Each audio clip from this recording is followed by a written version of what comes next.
Hi everyone. In this video we will discuss how to calculate the value of the average aggregate inventory.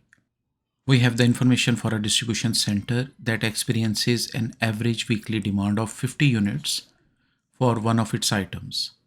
The product is valued at $650 per unit. Inbound shipment from the factory warehouse average 350 units. Average lead time is 2 weeks and the distribution center operates 52 weeks per year. Also, it carries a 1 week supply of inventory as safety stock and there is no anticipation inventory. You are required to calculate the value of the average aggregate inventory that is being held by the distribution center. In order to calculate the total cost of average aggregate inventory, we first calculate the cycle inventory. For cycle inventory, we have the information of Q from the problem statement, which is equal to 350 units. So we can calculate the cycle inventory as Q by 2, and that is equal to 175 units.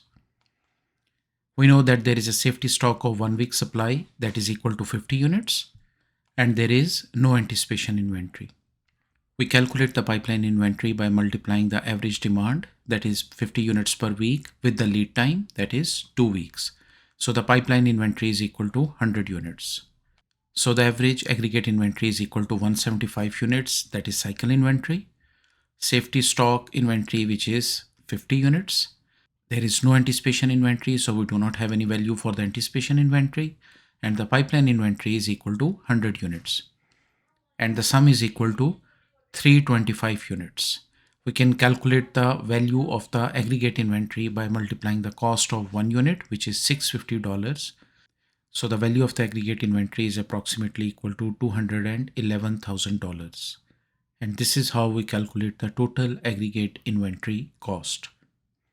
Thank you for watching and see you in the next video.